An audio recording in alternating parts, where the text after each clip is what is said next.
Buen día, alumnos. Vamos a continuar con el eje temático número 3. En este caso vamos a dar trastornos vasculares periféricos.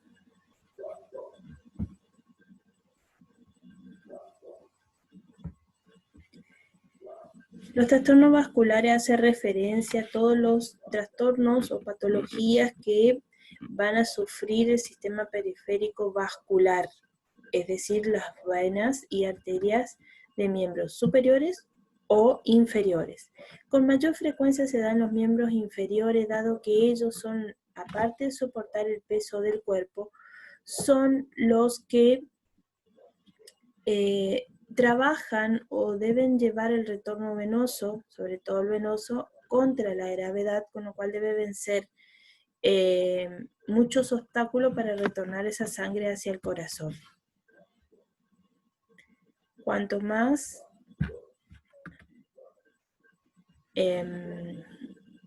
obesa sea la persona, más trastornos o más chance de presentar este tipo de trastorno tiene. Entre los trastornos arteriales vamos a encontrar lo que es la arteriosclerosis y la aterosclerosis. La arteriosclerosis y la aterosclerosis también ya lo vimos en síndrome agudo coronario isquémico, en el SICA, síndrome isquémico coronario agudo, perdón. Ya vimos cómo se formaba la placa de ateroma a través de la acumulación de grasa, que esto se adosaban a las paredes de las arterias, y eso no solo pasa en las arterias coronarias, sino que ese mismo proceso se puede repetir en muchas otras arterias, como por ejemplo en las arterias cerebrales, y en este caso en particular se ve mucho en las arterias de miembros inferiores. Básicamente afecta a la pared de las arterias, volviéndolas más rígidas de lo que deberían ser. Rara vez ocurre sin el otro, digamos que siempre debe estar presente la aterosclerosis para que se dé la arteriosclerosis o viceversa. La consecuencia más común de estos trastornos es obviamente que disminuye la luz arterial, es lo que nosotros conocemos en el campo médico como estenosis, o la generación de trombos que van a llevar a obstrucciones obliterantes parcial o completa de la arteria o de la vena, la aparición de neurismas, que básicamente son como debilidades en la pared arterial que va formándose, agrandándose y tomando las formas, a veces irregulares, pero muchas veces parece la forma de un globo. Esto también puede llevar roturas, ulceraciones de la arteria con el consecuente sangrado, lo que lleva a que falte irrigación a los órganos a los cuales va ese tipo de arteria. Estas pueden surgir en cualquier parte del cuerpo, como le había dicho anteriormente, pero son más susceptibles o sensibles de presentarse en donde hay bifurcación de grandes ramas, en la arteria abdominal, en la aorta abdominal y en los miembros inferiores. Tenemos diferentes tipos de riesgo que pueden llevar a la presentación de estos trastornos, que son algunos modificables, como el tabaco,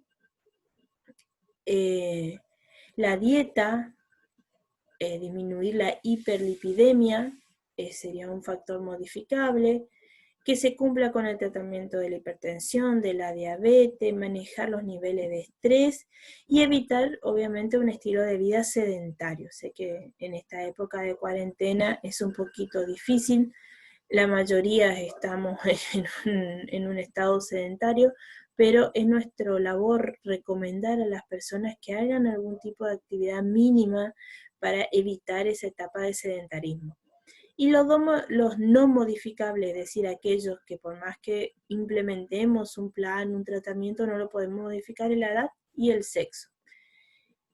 Se presenta más las arteriopatías y las trombopatías más en los hombres que en las mujeres, más en los de raza negra que de los de raza blanca. La edad promedio depende mucho del estilo de vida, pero casi siempre todos estos trastornos se presentan desde la edad adulta hacia la ancianidad, con lo cual son más susceptibles de padecer este tipo de trombosis los adultos mayores, que ya tienen un estilo de vida sedentario, que sufren de diabetes, que sufren de hipertensión, o sea que tienen otros factores agregados a la aparición de estos trastornos. La clínica va a depender del órgano al cual se ve afectado, por ejemplo en el corazón, puede darle un infarto agudo del miocardio. El tratamiento en la mayoría de los casos es quirúrgico o farmacológico. La insuficiencia vascular periférica es la incapacidad del sistema arterial de proporcionar una adecuada irrigación a los miembros inferiores y o superiores. Incapacidad de los vasos de retornar la sangre venosa al corazón. Con lo cual vamos a tener dos grandes clasificaciones.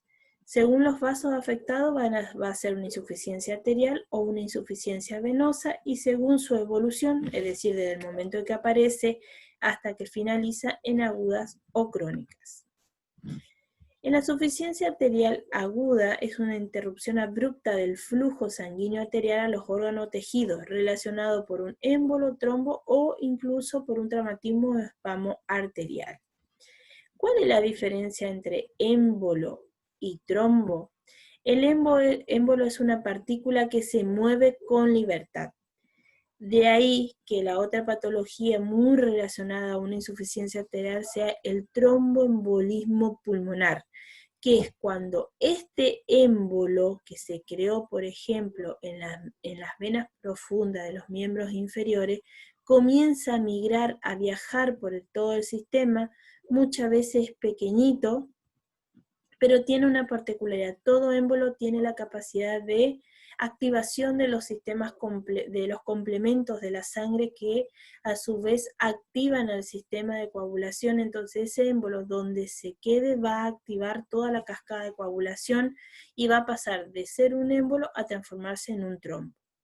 Ahora el trombo es un coágulo sanguíneo que se forma y se fija a la pared y va creciendo hasta que interrumpa el flujo sanguíneo. A veces es parcial y otras veces es una interrupción total. ¿Qué manifestaciones clínicas vamos a tener? Tenemos trastornos primarios o genéticos, es decir, que esto se da ya por una cuestión propia de la persona, o los trastornos ya adquiridos, esto se da por reposo prolongado, o sea, una vida sedentaria, acumulación de fractura, de coágulos activos, de factores de coagulación activados, predispone a la trombosis arterial y venosa. El paciente no va a manifestar que siente un dolor agudo en reposo, a veces también se presenta después de una actividad no muy larga, por ejemplo, caminar 2 o 3 cuadras, y el paciente verbalmente nos manifiesta que se tiene que parar cada cuadra para descansar las piernas porque siente un dolor agudo como pinchazos, agujas, y eso se debe a la claudicación intermitente del flujo sanguíneo, que es ese espasmo arterial que se produce donde el flujo se interrumpe, pero si la persona se detiene después de esa marcha no muy rápida, la circulación vuelve y el dolor cesa. Pero muchas veces se presenta después en reposo. También tenemos la parestesia, hormigueo o menor sensibilidad. Esto forma parte de la subjetiva porque la parestesia nosotros no la podemos medir. Ya cuando es más intensa y el miembro inferior directamente está como inerte, podemos implementar algunas técnicas dolorosas que ya en esta época no es recomendable, pero ese sería nuestro punto de objetivizar lo que es la parestesia. Los pulsos periféricos van a estar disminuidos o ausentes, un dolor agudo o súbito y además de debilidad muscular. De la parte objetiva, o sea, aquello que nosotros podemos medir y valorar, a la inspección nosotros vamos a observar cambios en la coloración de la piel, que puede ir desde la palidez a la cianosis. La piel se va a ver moteada porque le falta irrigación. Hay líneas definidas de tejido, vemos venas, las venulas, las venas más pequeñas, comienzan a tener un entramado, una ingurgitación que se le llama telangiectasia o arañas vasculares, las famosas arañitas en las piernas, son un principio de trastorno vascular. Muchas veces se suele presentar lesiones de color rojo brillante de 1 a 4 milímetros de diámetro que palidecen a la presión. A la palpación vamos a notar frialdad, ausencia de los pulsos periféricos distales a la oclusión, es decir, que nosotros hacemos una mínima presión y el pulso directamente desaparece. Pérdida de la función sensorial, refleja y motor. Como ustedes saben, nosotros tenemos diferentes tipos de reflejos. Tenemos el reflejo del talón de Aquiles, tenemos el reflejo rutuliano, donde nosotros, bueno, usualmente es una función médica, pero nosotros también podemos hacer dar un golpecito en el tendón rotuliano y ver la reacción que hace el miembro inferior. Muchas veces esto está disminuido. Para llegar a un diagnóstico de la insuficiencia arterial, tenemos muchos estudios para llegar a ese diagnóstico. El ecodoppler, la angiotomografía computarizada multicorte tridimensional, que es esta que vemos acá, que está muy bien. Nos permite ver todo el entramado arterial y seguirlo a través de la computadora. Una arteriografía radiológica convencional, esto ya es un poquito más, no es tan dinámico, sino que es como una fotografía radiográfica del momento. En esta, por ejemplo, el profesional, a medida que va inyectándose el colorante específico que se le coloca, usualmente es un agente radioactivo, y mientras va migrando se va observando cómo están las arterias, el calibre que tiene y demás.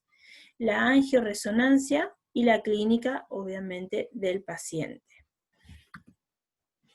Cada vez tenemos más estudios que nos posibilitan llegar a un buen diagnóstico.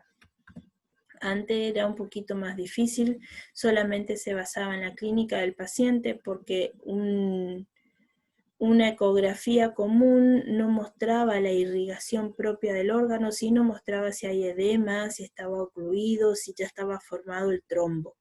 En este tipo de, con esta tecnología nueva, nosotros podemos ver incluso si está o no disminuido el calibre de la arteria, si presenta algún aneurisma. Antes el aneurisma se diagnosticaba cuando el paciente ya moría o quedaba con una consecuencia neurológica, por ejemplo, sobre todo la de origen cerebral. Hoy por hoy se la pueden detectar de manera temprana, tratar y el paciente se opera y sigue su vida normal. Otro de los trastornos arteriales es la tromboangitis obliterante. A diferencia del otro, aquí no se forma, aparte de formarse el émbolo, este migra, pero cuando migra activa los elementos inflamatorios. Entonces las paredes de las arterias, sobre todo las pequeñas y medianas, sufren de una inflamación del mismo que condiciona que se vayan formando más coágulos. En vez de haber uno, hay más de un coágulo. La enfermedad puede afectar tanto a extremidades superiores como inferiores, aunque afectan más a una pierna o el pie, no es bilateral, sino que usualmente es unilateral, y se ignora cuál es su causa exacta. Simplemente vemos la clínica del paciente. Es un proceso que afecta principalmente a varones menores de 40 años, fumadores, con lo cual aquí ya tenemos una posible causa. No es la etiología concreta, pero se considera que la mayoría de los, o mejor dicho, se ha presentado este tipo de tromboangitis obliterante en personas menores de 40 y cuyo factor común era que eran fumadores. El tabaquismo es la causa más importante aislada de esta enfermedad. Este cuadro es más prevalente en asiático y pacientes de origen de Europa del Este. Básicamente lo que va pasando es que al formarse el trombo, se liberan las células inflamatorias sobre la pared arterial de pequeño y mediano calibre, usualmente en pies y en manos. Fíjense que esto actúa a nivel periférico, por eso tiene una clínica bastante específica. Estos espasmos arteriales van afectando obviamente el flujo sanguíneo, también puede afectar a las venas y nervios adyacentes, y va progresando la enfermedad. Según los vasos afectados, se puede ver algunas acciones cicatrizales o incluso fibróticos. La evolución es intermitente, tiene exacerbaciones, es decir, que tiene crisis que son muy grandes, muy evidentes, pero luego de esa crisis la enfermedad puede mantenerse silente. ¿Qué significa? Que puede mantenerse bajo control sin ningún tipo de manifestación o manifestaciones mínimas, pero al cabo de semanas, meses o incluso años puede haber otra nueva exacerbación, y a medida que van pasando estas exacerbaciones, estas se hacen cada vez más intensas, prolongadas y causan mayor daño, incluso llegando a ulceraciones y gangrena. Este es un ejemplo de lo que es esta tromboangitis obliterante. A medida que se van presentando esas crisis, pasamos de tener una arteria normal a tener una arteria totalmente inflamada, no necesariamente con la presencia de un trombo, a veces sí, a veces no, pero fíjense cómo aumenta el diámetro de la pared de la arteria y la luz directamente va desapareciendo. El dolor en las extremidades es la principal manifestación. Aparece claudicación, o sea que directamente se corta el flujo. Puede darse calambre en las pantorrillas, los pies, antebrazos, manos, codo, y el dolor en reposo en los dedos de pies y manos. Se van poniendo esto negro. Si la obliteración continúa o se da en un gran vaso, es probable que esa persona pierda los dedos. La trombosis venosa o tromboflebitis es una presentación previa a la insuficiencia venosa. Se trata de un trombo en la vena y la respuesta inflamatoria de la pared vascular que lo acompaña. Puede ser profundo o superficial. En la actualidad se agrupa como enfermedad tromboembólica venosa, que son dos enfermedades: la trombosis venosa profunda y el tromboembolismo pulmonar, porque uno está asociado con el otro. Usualmente la causa de una trombosis, una tromboembolismo pulmonar, suele ser una trombosis venosa profunda. Se presenta de 71 a 100.000 habitantes, más en hombres y mujeres. En la mayoría de los casos son adultos mayores. Para este trastorno se tiene en cuenta la presencia de la triada de Virchow. Primero tiene que haber estenosis sanguínea. Se refiere a que el flujo sanguíneo es lento dentro del vaso. También está éstasis sanguíneo, está asociada a la viscosidad de la sangre. Hay personas que tienen una sangre más viscosa que otra, por eso cuesta hacer una extracción de sangre, o cuesta colocar en bolos, es decir, colocar una sustancia directamente de jeringa a vena, porque es muy espesa y tiende a coagularse con mayor rapidez. Daño endotelial, que se refiere a que debe haber un daño en los vasos, donde las plaquetas se van a adherir a ese daño dentro de los vasos y liberar las sustancias vasoactivas que generan el trombo.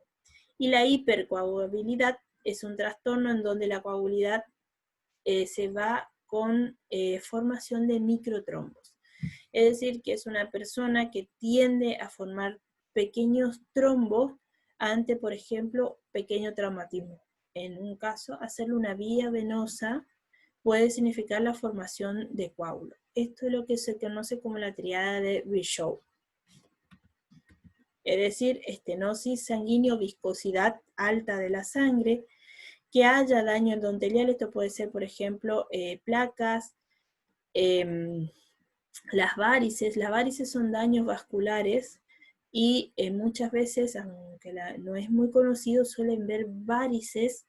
Nosotros estamos, sobre todo las mujeres, estamos acostumbradas a ver las varices por fuera, las superficiales, pero también puede haber, y se presentan mucho antes que las superficiales, varices profundas. Y esas son las más peligrosas. ¿Por qué?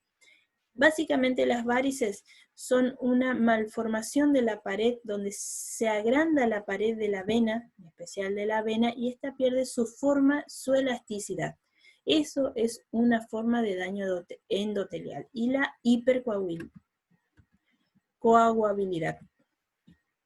Generalmente los factores para la trombosis venosa profunda es la edad, pacientes con inmovilización prolongada, aquellos pacientes que estén en inmovilidad relativa con mayor a 8 días tienen hasta un 13% de presentar una trombosis venosa profunda. En este caso entrarían los pacientes postoperatorios, del postquirúrgico, que pasen muchos días en reposo. De ahí que una de las recomendaciones en el prequirúrgico sea que el paciente realice pequeñas actividades como mover y flexionar los miembros inferiores a las 8 o 10 horas, siempre y cuando no haya sido una cirugía en miembros inferiores, obviamente. Que haya sufrido ya trastornos embólicos pulmonares previos, que tenga una insuficiencia venosa crónica declarada antes de la trombosis venosa profunda, pero suele ser muy raro los casos que presente antes la insuficiencia venosa que la trombosis venosa profunda. El embarazo y el posparto, el mismo cambio fisiológico en la embarazada puede llevar a que presente esto. La obesidad, los traumatismos, los viajes prolongados, es decir, una persona que esté mucho tiempo sentada en un colectivo puede desarrollar y que realice esos viajes con mucha frecuencia aumenta su riesgo de tener trombosis venosa profunda. La quimioterapia, los anticonceptivos como fármacos, las terapias de sustitución hormonal, cirugías ortopédicas, cirugía mayor, sobre todo abdominal, neurocirugía o pélvica, portadores de vía venosa central. Situaciones médicas, la neoplasia, el YAN, insuficiencia cardíaca congestiva, ictus isquémico, preferentemente con miembros hemipléjicos, síndrome nefrótico, el EPOC, las quemaduras y las alteraciones, algunas alteraciones congénitas. ¿Qué vemos nosotros en una insuficiencia venosa? Perdón, en un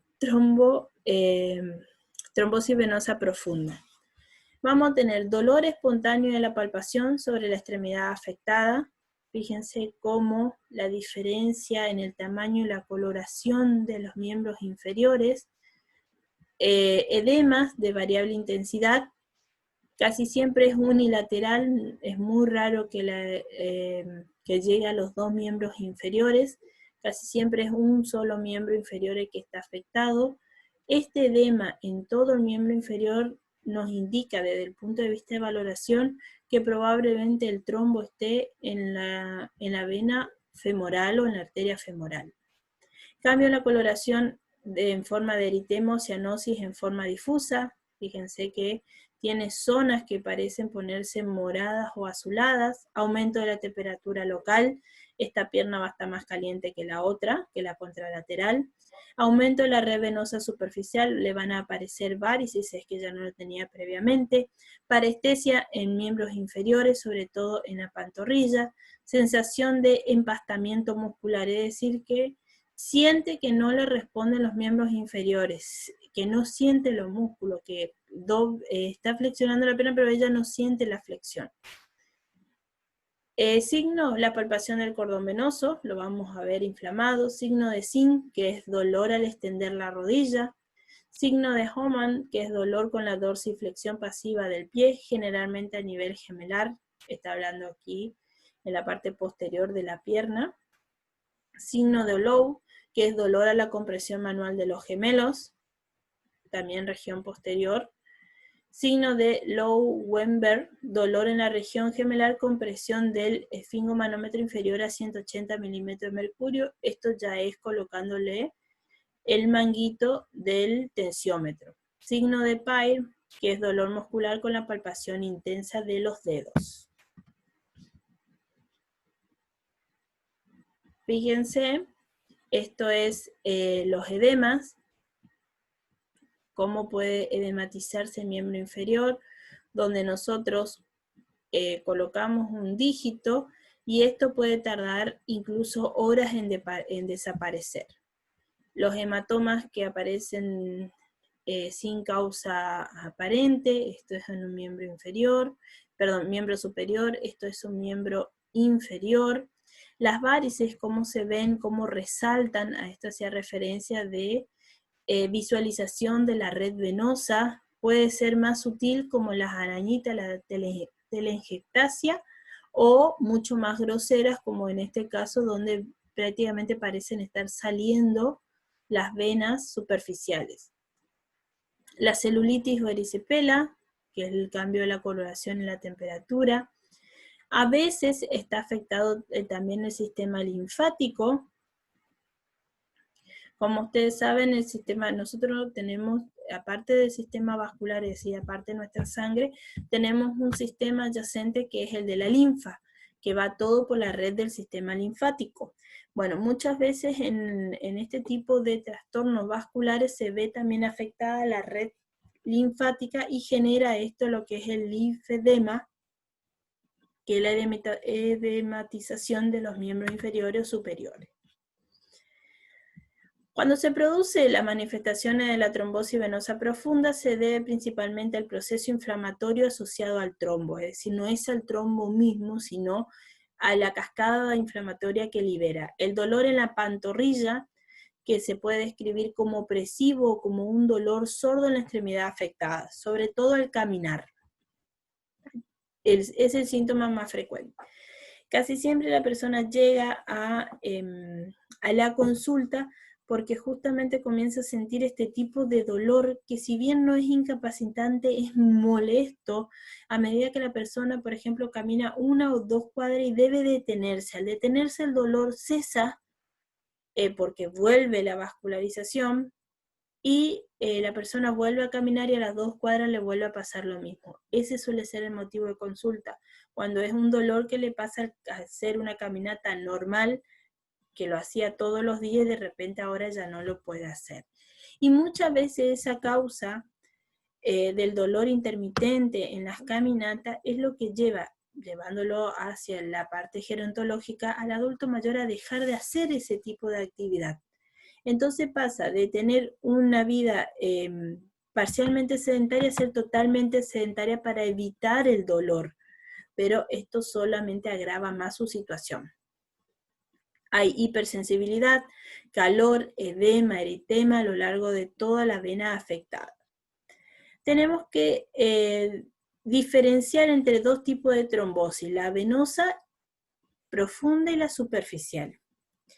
Usualmente la venosa es asintomática, esto es lo que la vuelve un poquito más peligrosa que la otra porque comienza con una varice que no se ve y no se siente, es un dolor sordo que se presenta solamente al caminar, hay hipersensibilidad, calor, eritema en la vena afectada, cianosis en la extremidad afectada y edema en la extremidad afectada. En la superficial hay dolor e hipersensibilidad localizada en la vena afectada, es decir, esa varicis se la ve inflamada y al tocarla duele.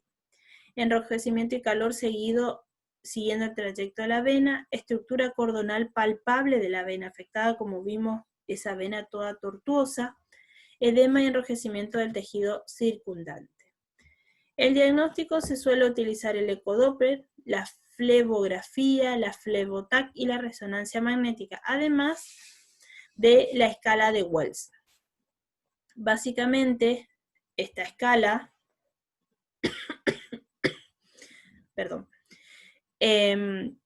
nos permite darle un valor a diferentes sintomatologías y actividades que realiza. Por ejemplo, un cáncer activo que esté con tratamiento quimioterápico, que haya parálisis, paresia o inmovilidad reciente de una extremidad, reposo reciente en cama de más de 3 días o cirugía mayor en el último mes, dolor en el trayecto del sistema venoso profundo, tumefacción de la extremidad, aumento del diámetro mayor a 3 centímetros, edema con fovea mayor en la extremidad sintomática.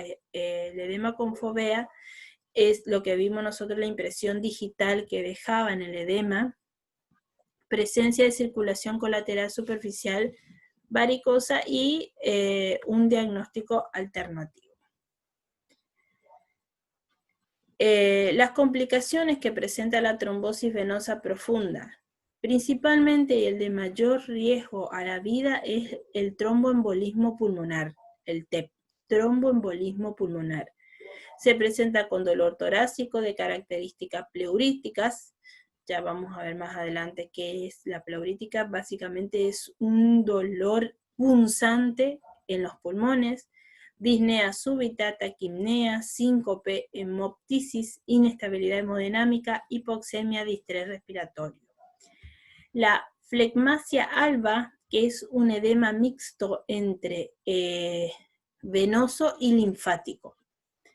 El síndrome post-trombótico, que es una hipodermatitis, fíjense, inflamatoria, esclerosa o celulitis, indurada crónica de forma tardía, aparece la úlcera post-trombótica.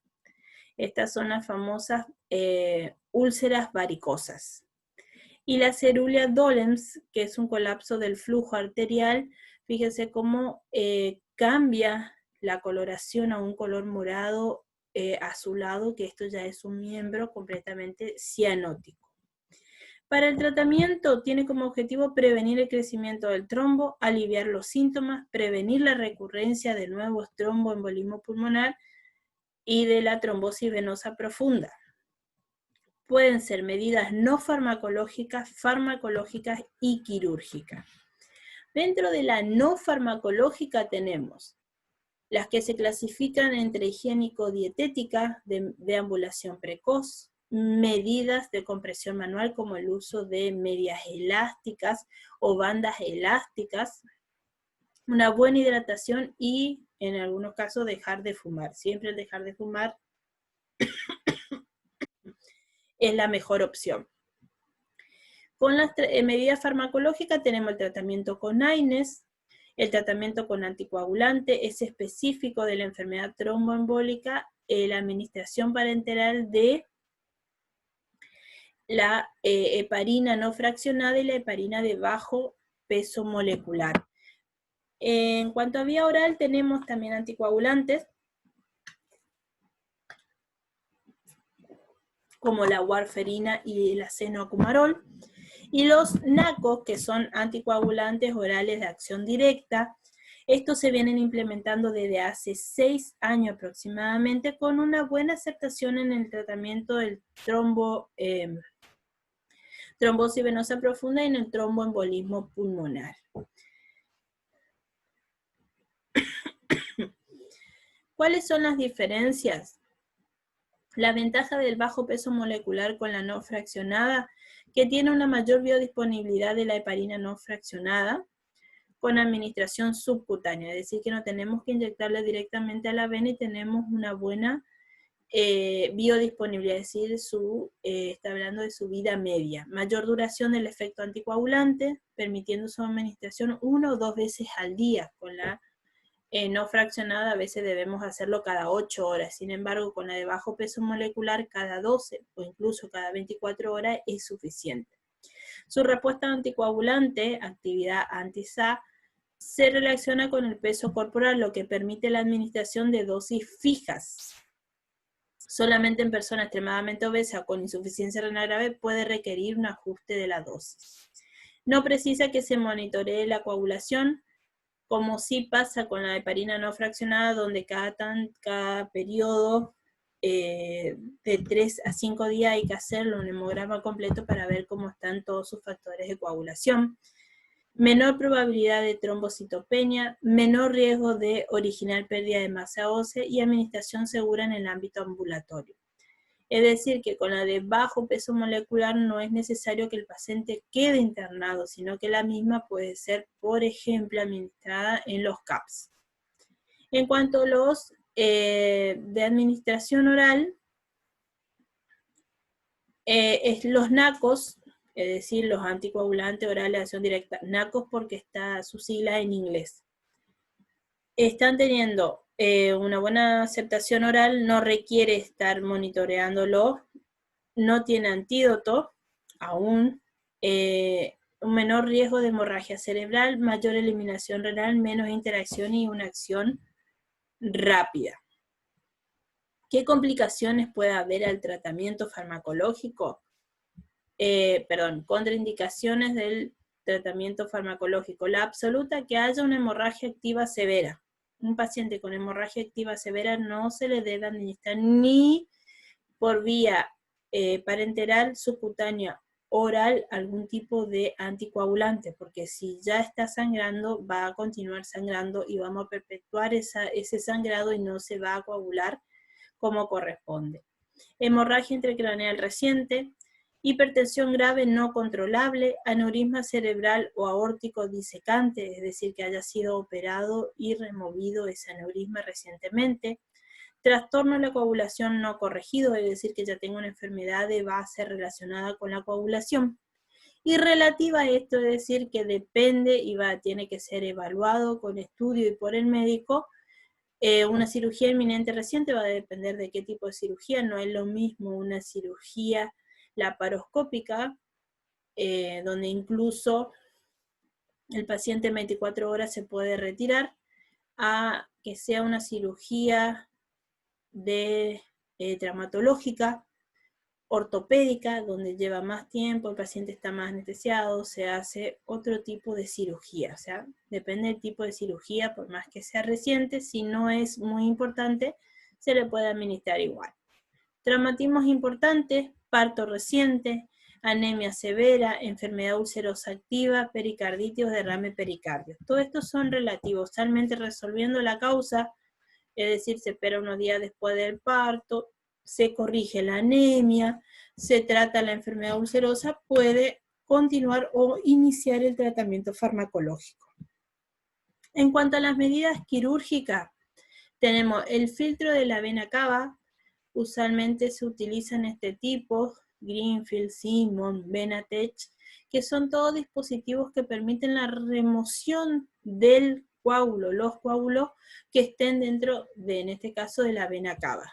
La trombólisis, que es básicamente la destrucción, trombolisis, destrucción del trombo a través de agentes químicos vertidos directamente ahí, que es esto que está acá, donde a través de un sistema se coloca la droga, se desarma el trombo y se vuelve a liberar, pero fíjense que solamente se encarga del trombo. El problema que causó el trombo, que es la placa de ateroma, no se resuelve, con lo cual la posibilidad de que después de una trombólisis se vuelva a formar el coágulo es grande. Y si no, la trombovectomía, que es básicamente introducir un catéter que tiene diferentes dispositivos, algunos son similares a estos filtros, que permite llegar hasta el trombo, removerlo completamente, separarlo directamente de las paredes de la vena y dejar de nuevo la luz abierta de esa arteria o esa vena. Hasta aquí habíamos visto lo que son los trastornos venosos periféricos. Ahora vamos a ver la insuficiencia venosa crónica. Esto es un trastorno que afecta el retorno, o mejor dicho, es el retorno inadecuado de la sangre durante un periodo de tiempo prolongado. Es decir, que la trombosis venosa profunda podía ser aguda o crónica, un espacio agudo, se resolvía el trombo y se terminaba. En el caso de la insuficiencia venosa no necesariamente hay la formación de un trombo, sino que el flujo sanguíneo es inadecuado, muy lento, para volver al corazón. Usualmente esta insuficiencia crónica lleva a la presencia de una trombosis venosa profunda, donde se considera que la trombosis venosa profunda es la causa principal o más común de la insuficiencia venosa crónica. Otro trastorno que pueden contribuir son las venas varicosas, sobre todo de origen profundo, o los traumatismos en las piernas. En algunos casos se produce sin factor precipitante reconocible, es decir, que es idiopática. No se sabe el verdadero origen, se sabe que está, pero no se sabe por qué.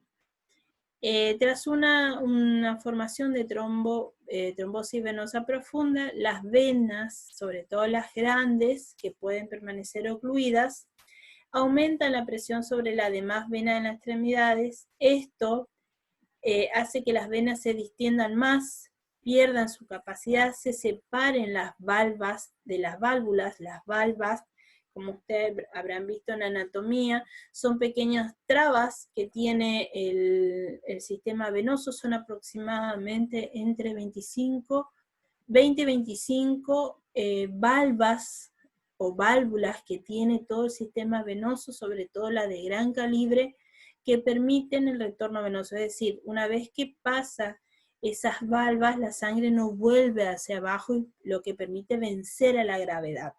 Pero ¿qué va a pasar aquí en esta insuficiencia venosa crónica? Esas valvas están demasiado separadas, la sangre sube, pero no sube todo, sino que vuelve a bajar por efecto de la gravedad, y o algunas funcionan mejor que otras, y donde funciona detiene el paso de la vena, pero la otra no, y entonces la vena se va dilatando y haciéndose cada vez más grande. Este aumento de la presión genera lesiones en las valvas, lo que determina el engrosamiento, contracción y reducción o alteración en el flujo unilateral de la sangre y el vaciamiento de las venas profundas. Cuando las válvulas venosas se vuelven insuficientes, la acción de bombeo muscular producida durante la actividad no consigue llevar la sangre al corazón. La sangre venosa se recoge y localiza en la parte inferior de la pierna, es decir, en una estenosis venosa. Esto hace que se aumenten las presiones en la pantorrilla, por eso es la zona que más duele, y la parte distal de la pierna, sobre todo durante la deambulación. Este aumento altera la circulación arterial de los miembros inferiores. Es decir, que si estamos ante la presencia de una insuficiencia venosa, es probable que al cabo de un tiempo, y si esta no se corrige, vamos a tener problemas a niveles arteriales, con lo cual se va a reducir el consumo de oxígeno y de nutrientes a las células, y estas van a empezar a morirse. Ahí es cuando comienzan a aparecer las úlceras, y muchas veces llevan a la gangrena, a la necrosis y obviamente a la muerte de esos tejidos. Por ende, en algunos casos esto termina en amputación de algunos de los niveles de los miembros inferiores, a veces de uno y a veces de dos. Es raro que se presente de manera bilateral, pero no imposible, se han visto casos. En la insuficiencia venosa vamos a tener edema frecuente en los miembros inferiores, que se agravan cuando la persona está parada. No importa el tiempo que lleve parada, no necesita estar mucho tiempo parada para que ya se le comiencen a edematizar los miembros inferiores, sobre todo en los pies. Molestia sorda en las piernas o picor o dolor que se agravan con la bipedestación, es decir, que se agrava mientras está parado. Piel delgada, brillante y atrófica. Hay cianosis y pigmentación parda de la parte distal de la pierna y el pie. Tenemos posible dermatitis húmeda, tejido subcutáneo grueso y fibroso, es decir, se vuelve más duro el tejido subcutáneo, ulceraciones repetidas en la parte medial o anterior del tobillo. ¿Cuál es la diferencia entre las úlceras venosas y arteriales? Las úlceras arteriales casi siempre están en los extremos, dedos de manos y pies, y en la pantorrilla. Sin embargo, las venosas se da sobre todo en la parte anterior y medial del tobillo. El aspecto de la úlcera casi siempre son profundas y pálidas en las arteriales, y en las venosas suelen ser superficial y rosa. En cuanto a la piel, se puede ver normal a atrófica, con palidez a la elevación, rubor en posición de declive. Es decir, que cambia la coloración, depende si la elevamos o la bajamos, elevamos o bajamos los miembros inferiores. En cuanto a las venosas, la coloración casi siempre es parda, hay una dermatitis de éstasis, con cianosis más hacia, estando los miembros inferiores en declive, es decir, por debajo del nivel del corazón de la persona. En cuanto a la temperatura de la piel, en las arteriales es frío, en la venosa no hay casi cambios, es normal. El edema puede estar ausente o leve en las arteriales, pero toma valor y significado en las úlceras venosas. El dolor generalmente es grave, hay claudicación intermitente y el dolor en reposo. En las venas es leve, es un dolor sordo, lo que lleva a que su diagnóstico se haga de manera tardía. La gangrena puede aparecer en las arteriales y no se produce en las venosas. Los pulsos están reducidos o ausentes en las arteriales, pero están normales en las venosas, porque claro, no están afectadas las arterias. Entonces, ¿cómo tratamos a todos estos pacientes con insuficiencia venosa? Pero también se puede aplicar a los otros trastornos vasculares. Básicamente es una acción interdisciplinaria que se centra en aliviar los síntomas de esa persona. Hablamos del dolor, de la parestesia, de la debilidad muscular.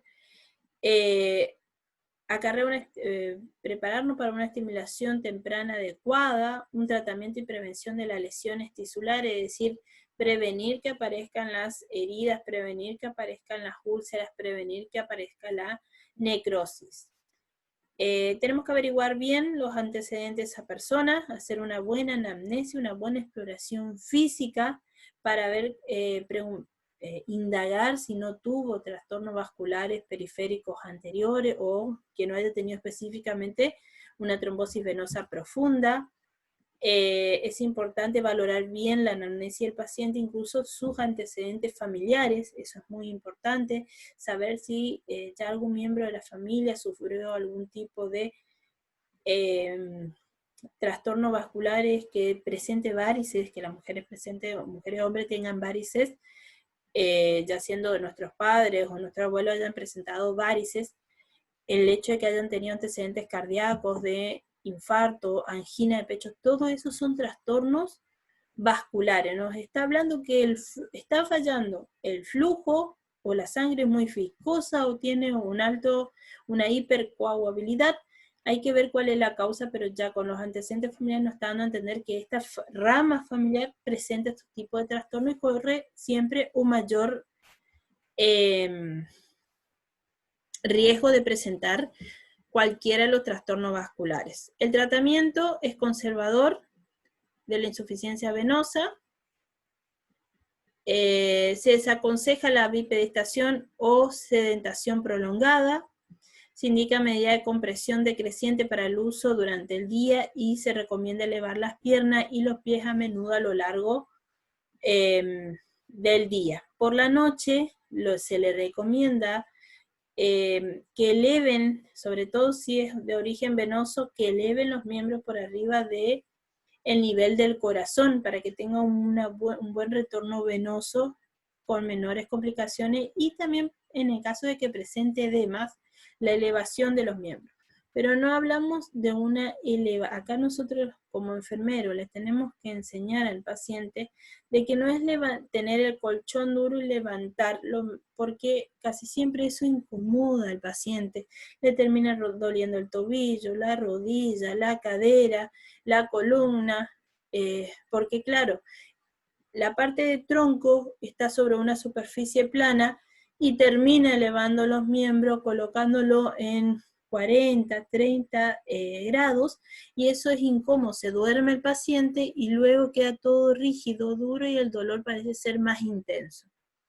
Para evitarle eso al paciente lo más recomendable es aconsejarle de que eleve el colchón y que toda la estructura, todo su cuerpo esté con los miembros superiores más arriba.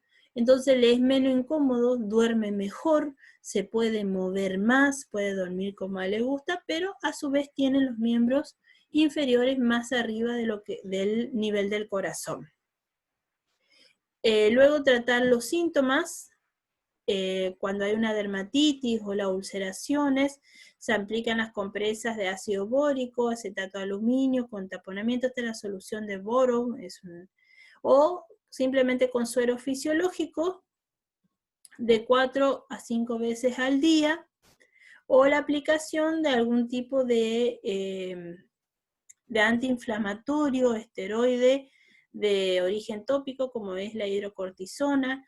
Incluso se puede utilizar algunas cremas con óxido de zinc o crema antifúngica, como lo es el clotrimazol y el miconazol.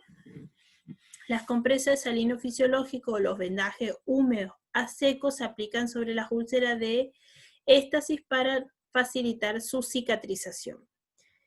Enfermería básicamente aboca hacia los pacientes como soporte y de manera educativa, porque aquí, como vimos, tiene medidas higiénicos dietéticas en donde el que debe cambiar su conducta es el paciente. Nosotros podemos curar esa úlcera, podemos mejorar su circulación a través de masaje, de medias compresivas, pero eso lo vamos a hacer mientras está internado el paciente. Nuestro deber es educar a ese paciente para que lo pueda hacer él por sí mismo, eso sería lo ideal, o en su defecto que le enseñemos a un familiar que se lo pueda hacer a esa persona. A veces es muy difícil enseñarle a un adulto mayor.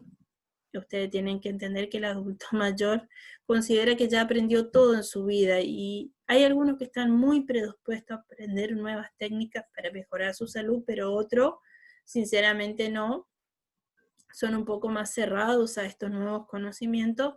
Es tenerle paciencia, educar, repetir, educar y repetir. La complicación más grave que se puede presentar tanto en la insuficiencia arterial, perdón, acá me comí la R, y venosa, son la amputación de los miembros, sobre todo de origen arterial. ¿Por qué? Porque se interrumpe el flujo, como vimos anteriormente, no llegan los nutrientes, no llega oxígeno y las células se necrosan y mueren. A veces tienen la mala suerte de que hay gangrena antes de eso. Muchas veces esa gangrena la que lleva a que se deba amputar, porque gangrena ya es un miembro inferior que está con algún tipo de infección que puede ser superficial o incluso subcutáneo.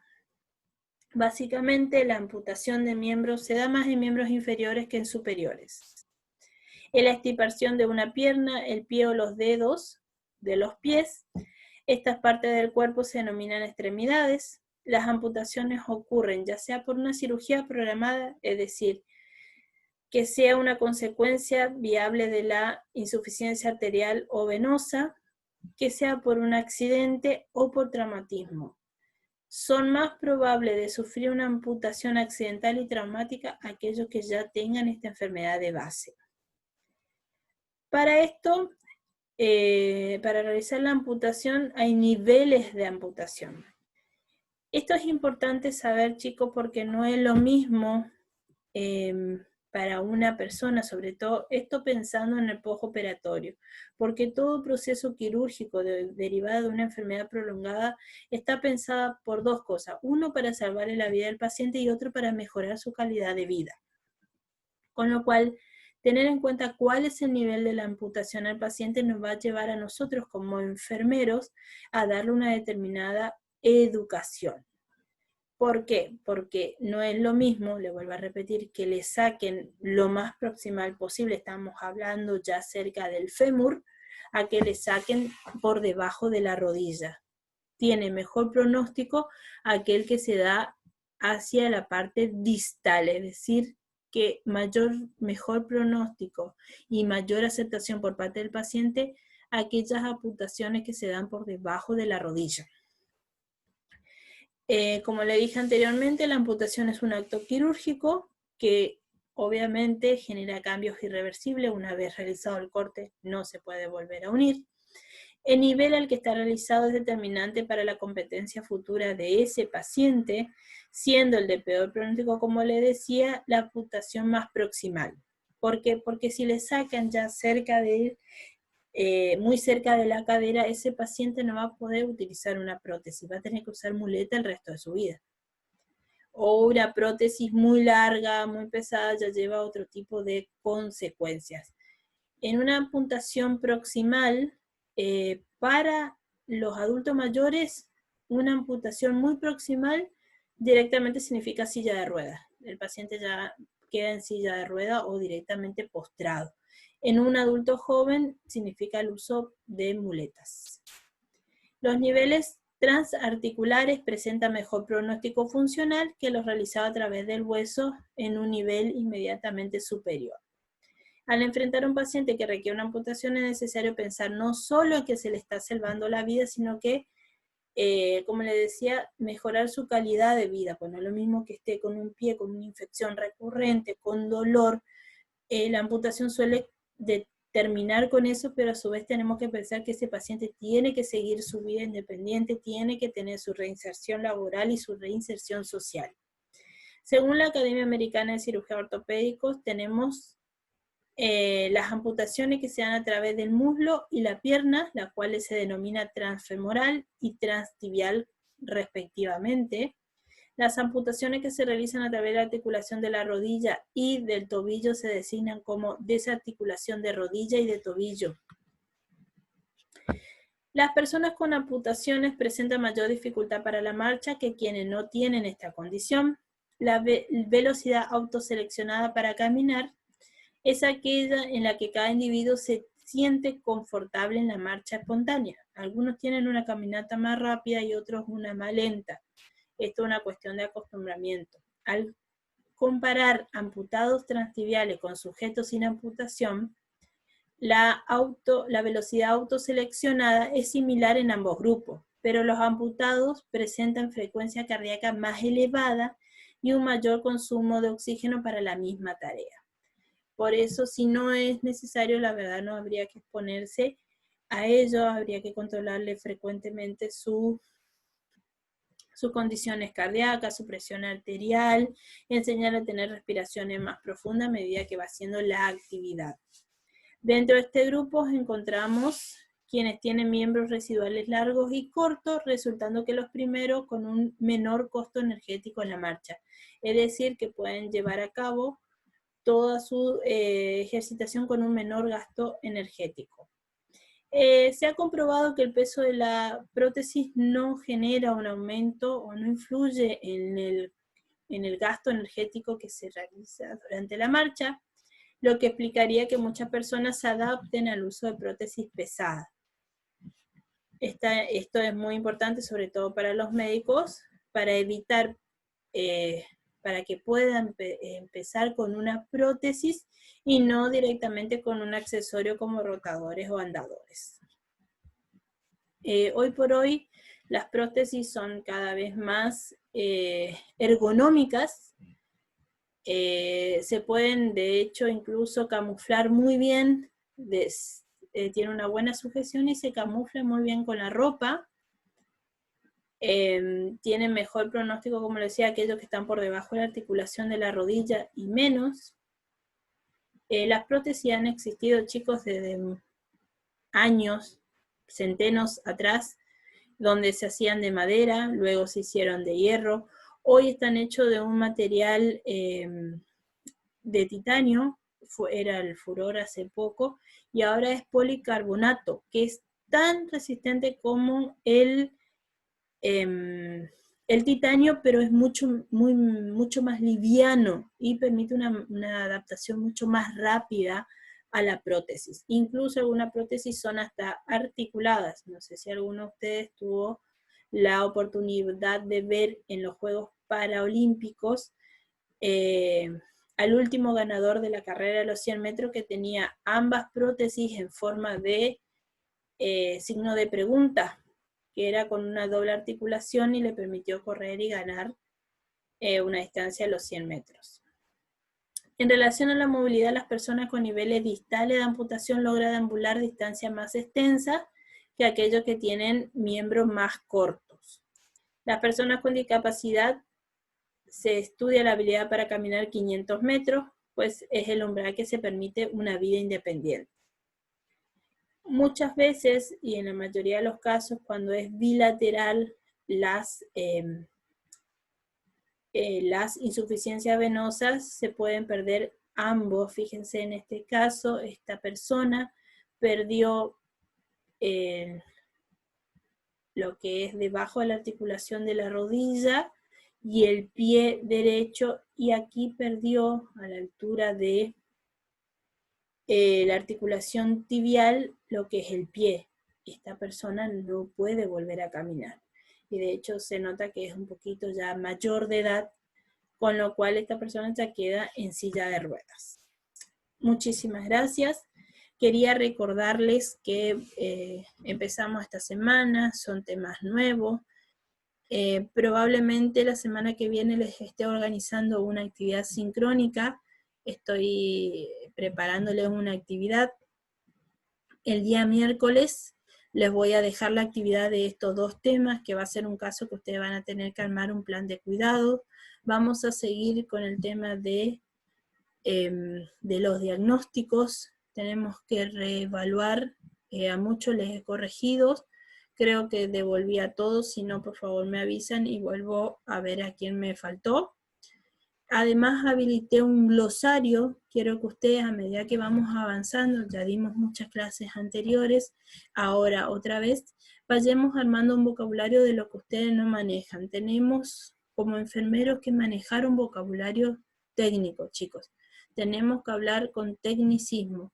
Cuesta acostumbrarse a los vocablos, cuesta acostumbrarse a los prefijos y a los sufijos, pero ustedes tienen que dominar el vocabulario técnico, porque a la hora de las elaboraciones o las producciones, en este caso yo no le tomé mucha importancia, igual la mayoría de ustedes estuvieron bastante bien con el vocabulario, hay muchos otros que todavía les falta manejar el vocabulario técnico, así que utilicemos el glosario para educarnos entre todos y todos ir aprendiendo los vocablos que ustedes no entienden, les llama la atención, vayan colocándolo en el glosario, porque así como ustedes tienen la duda, es probable que muchos otros compañeros también lo tengan, y vamos resolviendo y vamos enriqueciendo nuestro vocabulario. Mi idea es que participen todos ustedes, son más de 70, son entre 65 y 70, con lo cual cada uno de ustedes puede poner un vocabulario. Procuren no repetirse